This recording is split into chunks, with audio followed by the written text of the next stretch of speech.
Բարև ձեզ։ Վերջին օրերին չասեմ հետաքրքիր զարգացումներ, բայց առնվազն հետաքրքիր հայտարարություններ են հնչում այսուհային կողմից հայ-ադրբեջանական խաղաղության գործընթացի, խաղաղության համաձայնագրի եւ խաղաղության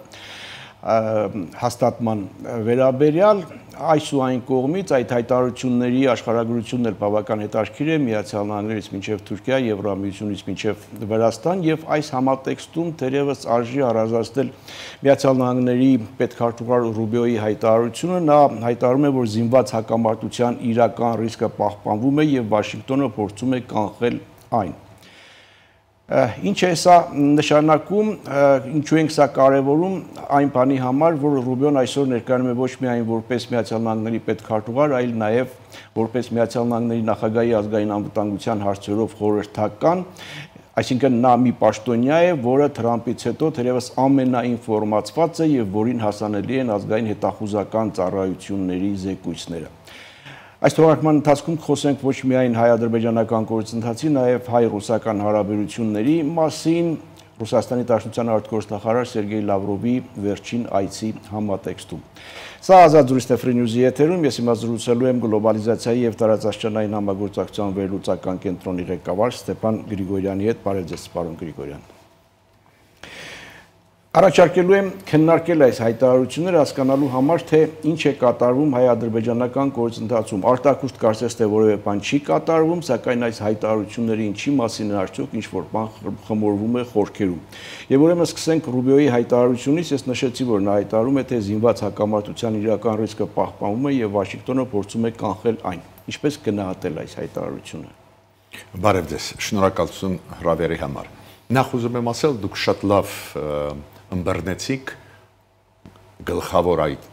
ձեր հարցում հնչած միտքը ինչ որ փոփոխություններ են կատարվում Հայաստանի շուրջ գնում են խմորումներ ես ձեզ հետ համաձայն եմ գնում են խմորումներ բայց ինչու իմ կարծիքով դա կապված է նրա հետ որ Ադրբեջանը եւ Ռուսաստանը որոշում ընդունեցին ուժային ձևով լուծել այդպես կոչված Զանգիզուրի միջանցքի հարցը Պարզ է Բութ գործիքը կլինի Ադրբեջանը, Ռուսաստանը կփորձի ապահովել դիվանագիտական, քաղաքական ինչ-որ պատկեր արդարացնելու համար Ադրբեջանին պատահականություն չէր հիշում եք Լավրովը ինչ ասեց պրես կոնֆերանսում, ասեց 90-ական թվերին Հայաստանը օկուպացրել է ադրբեջանական տարածքները մինչդեռ Մինսկի խումբը 30 տարի, 35 տարի աշխատելու ժամանակ մի անգամ մեզևի հայտարարություն չարեց։ Ավելին ասեմ, ՄԱԿ-ի անվտանգության խորհրդի հետ 93 թվականի 3 բանաձևերում էլ որևէ տեղ այդպիսի արձանագրում չկա։ Այս ինչ եմ ուզում ասել։ Այդ ինչ որ նոր տարեր միտումնավոր ներկայացնել Հայաստանը որպես ռևանշիստ պետություն, ներկայացնել Հայաստանը որպես ոչ կառուցողական, ինչը սուտ է, պարզ է, բայց պատահական այս ձևի բաներ չէր ասվում։ Հիմա գանք ձեր ասած պարոն Ռուբիոյի հայտարարությունը։ Դուք նշեցիք կարևորագույն մաս, բայց այնտեղ նաև կային երկու բառեր։ Հնարավոր կամ երեք բառեր։ Հնարավոր ռազմական միջամտություն, ազդեցություն ռազմական ուժային այս ձևի բարերել կային դուք գլխավորը բերեցիք բայց այդ կարծես թե երկրորդական բարերն էլ կարևոր է որ միջամտության մասին է խոսքը ռազմական պարզը Ադրբեջանի Հայաստանի դեմ տեսեք չեն ասում պատերազմ չեն ասում ինչ որ լայնածավալ ագրեսիա ոչ ասում են դա հնարավոր է որ կետային ինչ որ մտնեն մեր տարածք ուստեղ ես ուզում եմ գումարել արձագանքը օրինակ Եվրամիության Նաև, այս իրար հետևից ընթացող վերջի երկու օրը հայտարարությունները պատահական չեն։ Օրինակ, Եվրամիության բարձր պաշտոնյան Կայա Կալասի գլխավոր դեմքերից մեկը հանդիպեց Խաջիևի հետ։ Հիշում եք, այդ խորհրդականն է Ալիևի, որը գլխավոր արտաքին հարաբերությունների հարցերում մարդն է Ալիևի թիմը։ Եվ հայտարարեց Եվրամիությունը հավատարիմ է տարածաշրջանում խաղաղությանն ու բարգավաճմանն։ Այո, բայց այս հայտարարության մեջ նաև բառ կար շարունակում է հավատարիմ մնալ այդ ձեր ասած խաղաղության եւ այլ։ Հիմա ես հարց եմ տալիս։ Բոլորը գիտեն, Եվրամիությունը միշտ խաղաղության կողմ է, միշտ այդ հայտարարությունը արել է, ինչու այս անգամ Եվրամիությունը ու դա այդ հաղորդագրությունը Եվրամիության հաղորդագրությունն է, որը արվեց անմիջապես այդ հանդիպումից հետո։ Ինչի ասում են, շարունակում ենք մնալ կողմ խաղաղ լուծմանը հայ-ադրբեջանական խնդիրների։ Դա նշանակում է, որ Խաջիևը իրան բացատրում էր, որ Հայաստանը ռևանշիստ է, Հայաստանը չի ուզում սահմանադրությունը փոխել, Հայաստանը չի ուզում SNN անել, մենք ի վերջո ստիպված կլինեն ուժով լուծել հարցերը։ Չի ուզում ճանապարհներ տալ Նախիջևանից Ադրբեջան եւ այլ։ Ինչ եմ ուզում ասել, այս հայտարարությունները ամեն ինչ ասում են, որ Ադրբեջանը պատրաստվում է հարձակմանը մեր վրա։ Այո, այդ չի լինի պատերազմական մեծ գործողություններ, խոսքը գնում է կոնկրետ օպերացիայի մասին, կտրել Հայաստանից սահմանը Իրանի հետ, բացել ճանապարհ, այդպես կոչված Զանգեզուրի ճանապարհ։ Այս ո՞նց է լինում այդպես, որ ուղիղ 2 օր առաջ Թուրքիայի տրանսպորտի նախարարը ասեց, որ 3-4 տարվա մեջ ամեն ինչ պատրաստ կլինի, որ Զանգեզուրի միջանցքը բացվի։ Հասկանում եք, այդ կյանքում պատահական չի լինում, երբ որ 5-6 երկրներ արձագանքում են իրավիճակի, եւ մեր բարեկամները, եւ այն երկրները, որոնք բարեկամ չեն, օրինակ Ռուսաստանն, Ադրբեջանը, ուստեղ ես նաեւ ուզում եմ Իրանի երեկվա Իրանի դեսպանի Հայաստանում փայլուն հայտարարությունը։ Ինքը ասեց ստիպելով Զանգեզուրի միջանցքը չի բացվի։ Միտքս ինչու՞մ է։ Իրանն էլ գիտի, Իրանի հետախուզական համակարգերը ակտիվ աշխատում են, իրանք շատ լավ գիտեն Ադրբեջանում ինչ է կատարվում։ Ուրեմն Ադրբեջանում պատրաստվում են։ Ուրեմն Իրանի պաշտոնյաները ասում են, որ մենք թույլ չենք տա Զանգեզուրի միջանցք, որ բացվի իդեմս Հայաստանի կարծիքի, դա շատ կարևոր է։ Այդ մեսեջը ուղղված է Ադրբեջանին, որ զգուշ եղի, բայց նաև ուղղված է մեզ, որ տղեկ, իմացեք, որ այս ձևի ինֆորմացիա մենք ունենք։ Ես հույսով եմ, որ մենք չենք կրկնի 2020 թվականի օգոստոս-սեպտեմբերի սխալները, չենք մտածի, որ չի կարող պատահի, որ Ադրբեջանը ուժով լուծի։ Իրավիճակը նույնն են, նման են, շատ նման են։ Մի հատ հիշեք, այն ժամանակ հիշում եք, մի ամիս առաջ մինչև սկիզբը երկրորդ Ղարաբաղյան պատերազմի ագրեսիայի Ադրբեջանի Ղարաբաղի դեմ, հիշում եք, լուրջ զորավարժություններ անցկացնում էին Թուրքիան Ադրբեջանի հետ։ Այսօր Կոնյայում անց է կացվում շատ կարևոր ոլորտի զորավարժություն Թուրքիա-Ադրբեջան, ռադիո-էլեկտրոնիկան այդ ոլորտում, այդ օդի հետ կապված է եւ այլ։ Հոբի աշխատանքի, նաեւ հոբ աշխատանքի, ինչ եմ ուզում ասել, այս երբ որ միասին է վտանգ է։ Եթե առանձին դե հիմա մեծ գաղտնիք չի Թուրքիան Ադրբեջանի հետ գրեթե ամեն օր անցկացնում են զորավարժություններ ու մենք ասում ենք, բայց չենք աղազանգում, չենք տեսնում ուղղակի վտանգ, բայց երբ որ եւ դա արվում է եւ աղազանգում է մեր բարեկամները, Միացյալ Նահանգները, Եվրամիությունը եւ Իրանը մեր բարեկամն է կոնկրետ այս կարևոր մեզ համար գեոստրատեգիկ հարցում ակնհայտ է դա, չէ՞։ Եթե այդ 3 մեր բարեկամները աղազանգում են, ես հիմա Ֆրանսիայի մասին չեմ ասում, որ Ֆրանսիայի արտգործնախարարը Լավրովի այցելությունից առաջ մի քանի ժամ առաջ Արադ Միրզոյանի հետ խոսած, այդ բոլորը հասկանում են, որ Լավրովը եկավ լուրջ մեսեջներով, լուրջ ճնշում Լավրովին կգանք, բայց ըստ էության իմ թվարկած այդ հայտարարությունները, ես մեկ անգամ էլ մեջ բերեմ զուտ վերնագրային մակարդակով, որպեսզի պարզ լինի, ուրեմն Եվրամիությունը հավատարիմ է տարածաշրջանում խաղաղությանն ու բարգավաճմանը։ Թբիլիսին շահագրգռված է Բաքվի եւ Երևանի միջև խաղաղության պայմանագրի ստորագրմամբ։ Անկարան հուսով է, որ անհրաժեշտ պայմաններ կստեղծվեն վերջնական խաղաղության հաստատման համար։ Անկարայինը շեշտադրումն ուրիշ է, որը օգուտ կբերի տարածաշրջանի բոլոր կողմ։ Այսինքն այս հայտարարությունները բնավ պատահական զուգադիպություն չեն։ Դուք հիմա եւ Իրանն էլ դուք ավելացրեցիք։ Այո, դուք հիմա նշեցիք Վրաստանը, ակնհայտ է, որ Վրաստանը չի ուզում, որ պատերազմ լինի։ Ակնհայտ է դա։ Միգնայի իշխանությունների դիրքորոշումը Եվրոպայի նկատմամբ Ռուսաստանի մոռացեք մի պահ։ Վրաստանի ղեկավարությունը միանշանակ դեմ է, որ պատերազմական գործողություն լինեն։ Ես ավելին գաղտնիք ձեզ ասեմ, Վրաստանը կտրականապես դեմ է, որ Հայաստանը թուլանա։ Հասկանալի է Վրաստանի մասով, բայց Վրաստանի ազդեցությունը առանձնապես մեծ չի կարող լինել։ Ինչքան մեծ չի լինի, հայտարարությունը շատ լավն է։ Հասկանալի է, բայց շատ լավն է։ Ես ուզում եմ վերադառնանք Ռուբիոյի հայտարարությանը։ Սա ինչ էր մեսիջ Ադրբեջանին մեսիջ մենք ինչպես պիտի արձագանքվի, ես մեջբերում էլ անեմ, ասում է Միացյալ Նահանգները Ադրբեջանին փոխանցել է Հայաստանի հետ խաղաղության համաձայնների կնքման կարևորությունը, շեշտելով, որ երկու երկրների միջև հնարավոր բախումը կդիտարկվի ապակառուցողական։ զգուշացում Ադրբեջանին։ Զգուշացում։ Իսկ Ադրբեջան այսպես անկյուն քշելու նման բան թե չափազանցնում է։ Ես չեմ կարծում, որ անկյուն քշելու, քանի որ Ադրբեջանը կարողանում է բացատրել աշխարհին, որ էթնիկ զտում չի եղել։ Կարողանում են, եկեք հիմա բան չանենք, էլի վատ չզգանք։ Կարողանում է։ Ալիևը կարողանում է ապացուցել Եվրոպային ու մասամբ հասնում է հաջողության, որ Հայաստանը խաղեր է տալիս, պրոռուսական է, այ ասում են տեսակ գնացին մայիսի 9-ին Ռուսաստան, այ տեսակ ընդունեցին Լավրովին։ Երբ որ մենք առաջարկում ենք կառավարությանը մի գնա Մոսկվա, այդ ոչ թե մենք չգիտեմ ինչ, էլի, սկզբունքորեն ինչ որ բան ունենք։ Այո, Ռուսաստանի հետ ուզած-չուզած պետք է աշխատես, մենք էլ հասկանում ենք, բայց առանձին դեպքերում պետք է խուսափել, Ադրբեջանը դա օգտագործում է։ Ավելին Ադրբեջանը ինչ է ասում։ Տեսակ Հայաստանը խաղում է, էլի, Հայաստանը ասում է, որ անկախ է, բայց անկախ չի։ Այո, աշխարհը մենք կողմնակիցներ ունենք, շատերը վերլուծում են, շատերը հասկանում են, բայց Ադրբեջանը առանքում օգտագործում է առանձին մեր քայլերը, օգտագործում է ու հիմա օրինակ եվրոպացիների հետ բաց ձեզ ասեմ։ Տարբեր երկրներ կան Եվրոպայի, որ ասում են, այո, հարգում ենք հայերին, բայց շահ ունենք Ադրբեջանի հետ։ Օրինակ նույն Հունգարիան, այլ երկրները դուք լսել եք, չէ՞, ծրագրեր, գազային, մազային։ Ուրիշ բան է, եթե մենք բողոքենք, ասենք, որ Ադրբեջանը ուզում է հարձակվել, ես մի օրինակ ձեզ բերեմ, իրոք սովորելը նորմալ բան է։ Մենք նոր վերականգնում ենք պետականությունը։ Գիտեք հիմա ինչ մեծ աղմուկ է աշխարհում։ Ես ապշեցի մի պահ։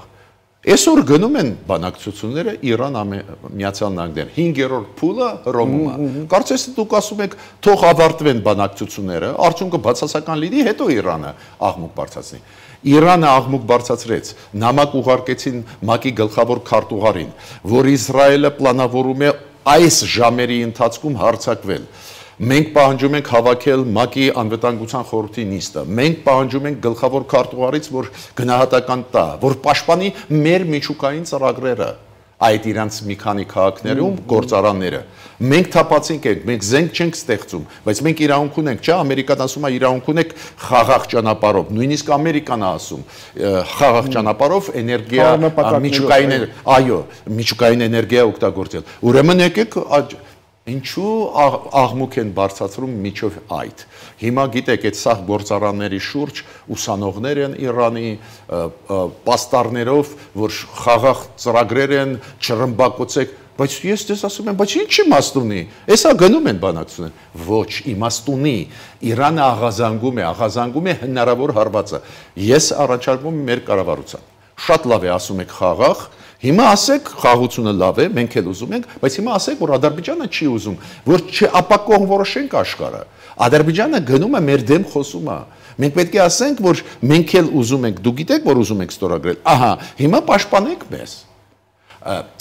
Այդ աղմուկը, այդ աղազանգը կստիպի Ադրբեջանին հետ կանգնել։ Ուրիշ ինչը կարող է ստիպել Ադրբեջանին հետ կանգնել։ Իրանի դիրքորոշումը, Միացյալ Նահանգների հայտարարությունը եւ այս ամբողջ ընթացքում դուք նկատում եք, որ այս ամեն ինչը Ադրբեջանի քաղաքական վարքագծի վրա ազդեցություն ունենում է, թե ոչ, ներգործություն ունենում է, թե ոչ։ Մասամբ ունի։ Փոքր դատարից հետո շարունակենք, վերադառնանք վարքյաններ անց։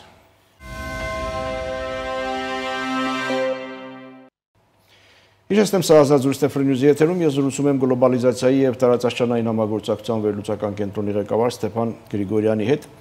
Մենք քննարկեցինք հայ-ադրբեջանական գործընթացի վերաբերյալ եւ Ադրբեջանի հնարավոր սադրանքների, ասեմ թե մի խոսքով ագրեսիայի վերաբերյալ հայտարարությունները եւ հարցս այն էր, թե արդյոք սրանք ինչ որ ներգործություն ունենում են Ադրբեջանի քաղաքական վարքագծի վրա։ Այո, Եթե Միացյալ Նահանգների դիրքորոշումը չլիներ, այս հայտարարությունը, օրինակ Մարկո Ռուբիո, եթե չլինեին ստեղ Եվրոմիության չլիներ դիտորդական առաքելությունը։ Իդեպ գիտեք, երեք դիտորդական առաքելությունը Հայաստանում Եվրոմիության ստորագրեց պայմանագիր, Վրաստանում եվրոպական դիտորդական առաքելությունը փոխադարձ աջակցությամբ, դուք հասկանում եք ինչի մասին է խոսքը։ Եթե փորձ արվի Հայաստանի դեմ ավելի լայնամասշտաբ այդպես պրոպագանդիստական քայլեր անել եւ այլ, բարձր անհրաժեշտություն կլինի, որ դիտորդական առաքելությունը ուժեղանա այդտեղ, որ Ադրբեջանը չի հարձակվի մեր վրա։ Դրա համար ստորագրեցին այդ փաստաթղթերը Վրաստանի դիտորդական առաքելության։ Նույնիսկ այդ քայլերը ցույց են տալիս, որ Եվրամիությունը, Միացյալ Նահանգները կառուցողական են, բացի դրանից զսպում եմ Ադրբեջանի ախորժակները։ Իսկ եթե չազդի, ինչ գործնական քայլերի կարող են։ Ես ասեմ դες, եթե չազդի, մասամբ ազդում է միանշանակ, թե չէ մինչև այդ կմտնեին մեր տարածք, կազդեն երկու քայլեր։ Մեկը կազդի Իրանի դիրքորոշումը, քանի որ հողի վրա հարավում Իրանը ունի ազդեցություն ու համատեղ մեր ուժերի հետ մենք կարողանանք պաշտպանել մեր հարավը Հայաստանի Սյունիքը բայց երկրորդը ակտիվ գործողություններ մոտորերս մեր կառավարության աշխատում է կառավարությունը դա ձեզ ասեմ ես եղել եմ Տեհրանում մեծ ֆորումում այդ հզոր ֆորում էր որտեղ որ Իրանի նախագահան ելույթ ունեցել որտեղ որ 1000 մարդեր 1000 մասնակից 100 երկրների պաշտոնական պատվիրակություններ 100 երկրներից դուք հասկանում եք ինչ ֆորում է Իրանում լուրջ տարբեր հարցեր քննարկվել են բայց այդ ֆորումում Հայաստանից դու գիտեք նաև կար պաշտոնական մաս պատվիրակության Արմեն Գրիգորյանն էր գլխավորում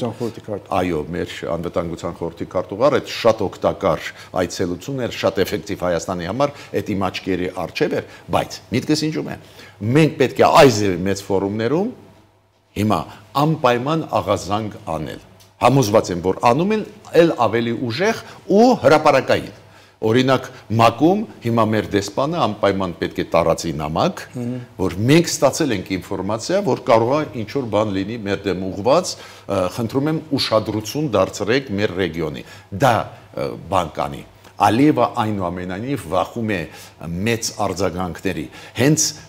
Լավրովը եկավ ստեղ հասկանալու ինչքանով մենք թույլ ենք որ հետո Ադրբեջանին ասի հարվածեք թե ոչ մեզ Լավրովի այցին հաջորդիվ կանդրադառնանք բայց մինչև այդ այսինքն ձեր վերլուծության արդյունքում եկել է կան եզրանկման որ ինչ որ բան պատրաստվում է այդ որոշումը կա կասկած չկա որոշումը կա փորձել մեզանից օտարել Սյունիքը ասում եք այս հայտարարությունները massամբ ազդեցություն ունենում են ներկայություն ունենում են Ադրբեջանի քաղաքական վարկագծի վրա այլապես արդեն ինչ որ բան մեր կողմնակիցները զսպում են Ադրբեջանի մեր կողմնակիցները զսպում են արվել այդպիսի ռազմական գործողությունների բայց նույն ընթացքում նույն օրերին երբ որ մենք անընդհատ եւ շարունակաբար ասում ենք թե մենք պատրաստ ենք ստորագրել խաղաղության համաձայնագիր առաջարկում ենք քննարկել ստորագրելու տեղն ու վայրը Ալիևը ոչ միայն նախապայմանները կրկնում է այլև հարստացնում է այդ շրջանակը։ Մինչև այսօր եթե խոսում էր Հայաստանի սահմանադրությունից եւ ԵԱՀԿ Մինսկի խմբի համանախագահության այդ ֆորմատի լուծարումից, հիմա սկսել է արդեն ավելի շեշտադրել, չգիտեմ, իրենց այդ արևմտյան Ադրբեջան, ադրբեջանցիների վերադարձ, ասում է Հայաստանը հստակ պիտի ասի թե երբ կարող են վերադառնալ եւ այլն։ Մենք զգուշացրել ենք մեր կառավարությունը։ Հիշում եք։ Մենք ասում ենք խաղաղության ճանապարհով գնալ, խաղաղություն հաստատել դա ճիշտ է, այստեղ տեղ վիճելու տեղ ես չեմ տեսնում, բայց նաև պետք է նայել ինչ է ուզում Ադրբեջանը։ Ադրբեջանը նախապայմաններ դնում է, մաքսիմալը ուզում է ստանալ, ու մենք զգուշացրել ենք, այն պայից հետո, երբ որ մենք կհամաձայնվենք հրաժարվել պոտենցիալ, չհրաժարվեցինք, բայց պոտենցիալ հրաժարվել Մինսկի խմբից ԵԱՀԿ-ի, ավտոմատ նոր նախապայման, ու դուք հիմա մի նախապայման նշեցիք, որ այդպես կոչված արևմտյան Ադրբեջան, ինչ որ ադրբեջանցիք պետք է վերադառնան, դա անխելք, անիմաստ պահանջ է, բայց տանում են, չէ, նոր, վտանգավոր շատ, բայց մի օր առաջ Խաջիևը նույն Տեհրանում, այդպես նուրբ շատ, ասաց, որ Հայաստանի զինանշանում կան պրոբլեմներ, այլ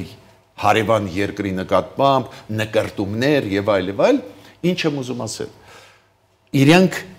կավելացնեն նախապայմանը։ Հիմա եթե դուք ինձ ասեք, լավ, էս էլ բավարարեք, էլի նոր նախապայման կբերեն։ Քանի որ Ադրբեջանը չի ուզում ֆիքսել իրավիճակը, քանի որ ուժեղ է իրան զգում։ Ու ինքը ասում են, չէ, ես պետք է ֆիքսեմ, ես պետք է մաքսիմալը հայերից վերցնեմ։ Դրա դեմ առնելը սկզբունքային բացատրել աշխարհին ինչ է կատարվում։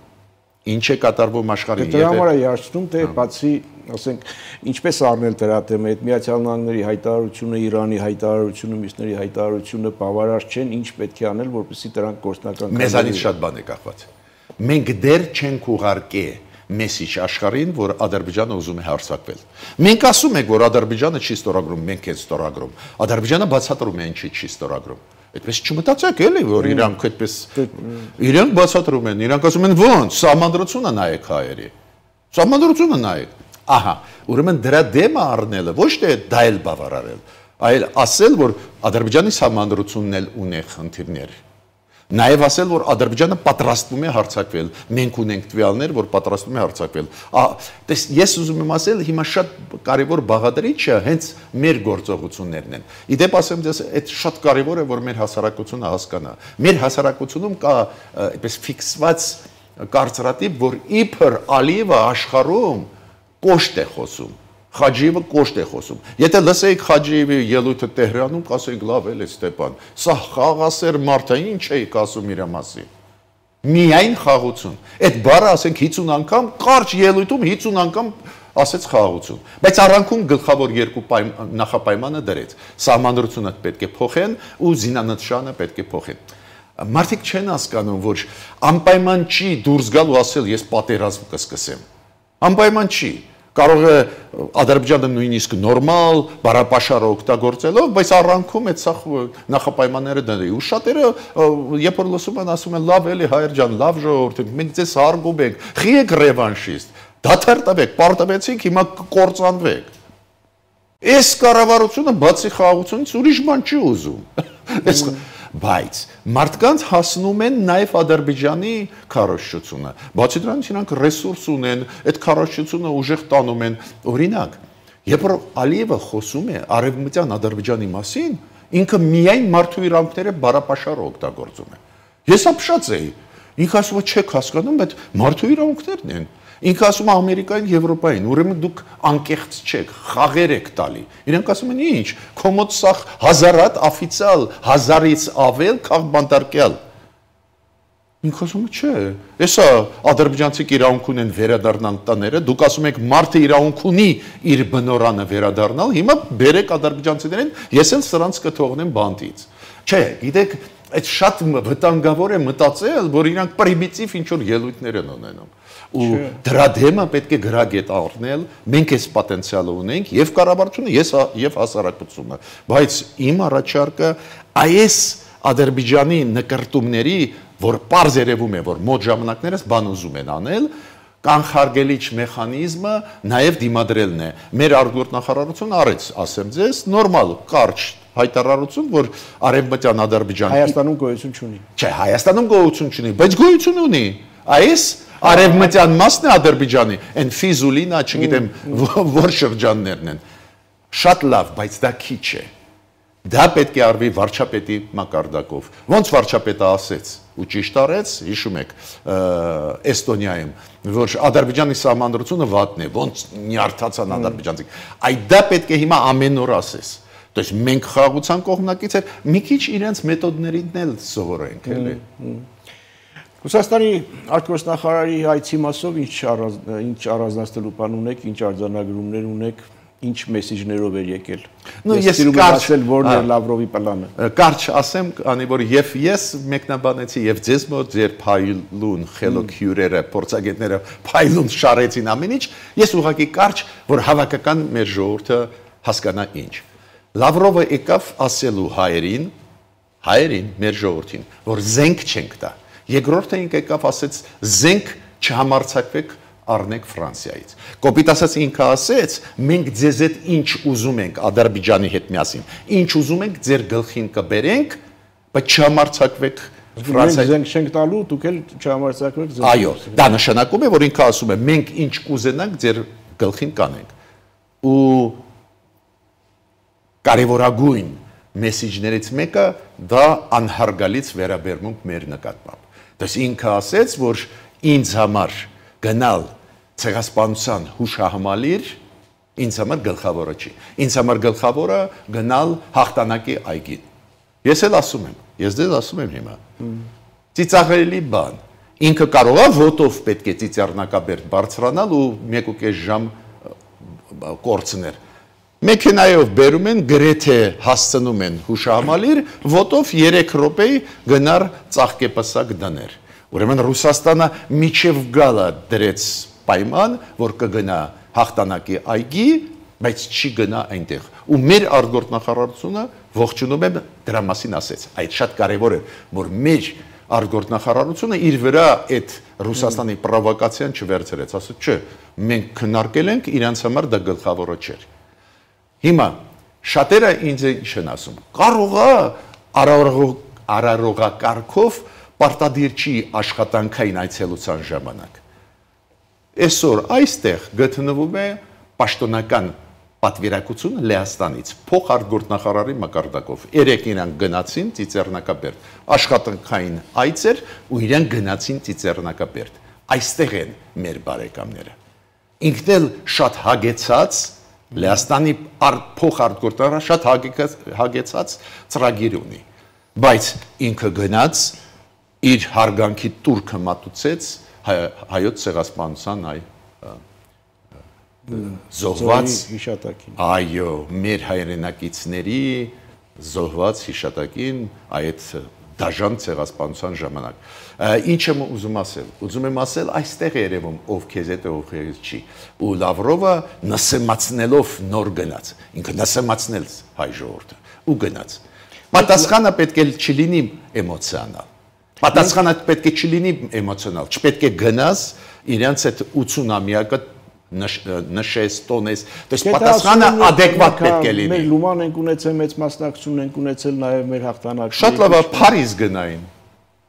Փարիզում, Լոնդոնում լուրջ միջոցառումներ անցկացրեցին մայիսի 9-ին։ Գնայինք այնտեղ։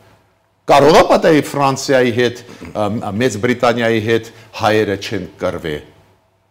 Ամերիկայում հայերը չեն կռվել, ձեզ պետք է ասեմ, որ պատերազմի ժամանակ հայերից մեկը ամերիկահայ գեներալ էր, ու այդ կարևորագույն գեներալներից է, դա ձեզ ասեմ։ Ուրեմն գիտեք, այս ձևի ասել դե Մոսկվայում, բայց դա էլ չեմ քննադատում։ Հասկանում եմ, որ Նիկոլ Փաշինյանը հասկանում է ինչքան ծանր է վիճակը, չի ուզում սրել Ռուսաստանի, տեսակ, դա էլ եմ ես հասկանում, բայց տեսակ եկան նսեմացրեցին մեզ գնացին։ Ես ճիշտ հասկացա, որ դուք եթե մի քիչ կոպիտ ձևակերպեմ, կասկածի տակ եք դնում մեր ընդհանրական մեր մասում բարեկամներին եւ ոչ բարեկամներին ճանաչելու ունակությունը։ Գիտեք, այդ շատ լավ հարց է։ Իմ պատասխանը հասարակ է։ Ժողովուրդի, տեսեք, ես կառավարության մասին հիմա չեմ ասում։ Ժողովուրդը, որը չի կարող տարբերել թշնամուն իր բարեկամից, ապագա չունի։ Հենց իմ նպատակն է որպես փորձագետ ցույց տալ, որ այսօր դա է։ Մեր բարեկամները Միացյալ Նահանգներն են, Եվրամիությունը, Իրանը, Վրաստանը, այլ փայլուն երկրներ, Հնդկաստանը, արաբական աշխարհում բարեկամներ ունենք, բայց այդպես ստացվեց, որ Պուտինյան Ռուսաստանը, ռուս ժողովուրդը բարեկամ ժողովուրդ է, բայց մի խառնի հայեր։ Պուտինյան Ռուսաստանը մեզ հետ չի։ Եթե դա չհասկանանք, կորուստները անխուսափելի են։ Այդ պարագայում ինչպիսին պիտի լինեն մեր հարաբերությունները։ Արտգործնախարարն ասում է, որ չենք վերաֆորմատավորում, բայց կարծես թե արդեն ինչ-որ չափով վերաֆորմատավորված է, հա։ Ես պետք է ասեմ, որ արտգործնախարարը դիվանագիտորեն ճիշտ իրան պայեց, շատ կոռեկտ պայեց եւ այլ եւ այլ, քանի որ նույնիսկ Եվրամիությունը, Միացյալ Նահանգները, որ խիստ պատժամիջոցներ Ռուսաստանի դեր մցրեցին, միջազգային քրեական դատարանը Պուտինին ճանաչեց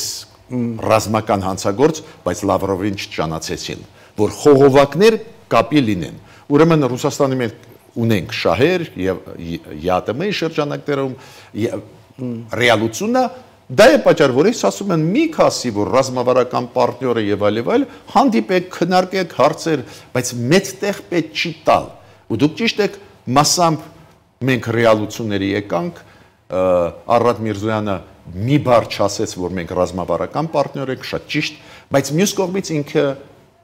հյուրին ընդունում է։ Ինքը դրա համապատասխան իրան պայեց, ճիշտ պայեց։ Բայց մեր քաղաքականության մեջ, մեր պայքարի մեջ պահպանել ես երկիրը, պետք է դա հաշվի առնես։ Պետք չի շատ մեծ աղմուկ բարձրացնել, բայց հաշվի պետք է առնես դա։ Շնորհակալ եմ զրույցի համար։ Հետևենք իրադարձությունների զարգացումներին, սա Ազատ զրույցներ Free News-ի եթերում ես զրուցում էի գլոբալիզացիայի եւ տարածաշրջանային համագործակցության վերլուծական կենտրոնի ղեկավար Ստեփան Գրիգորյանի հետ։ Կհանդիպենք։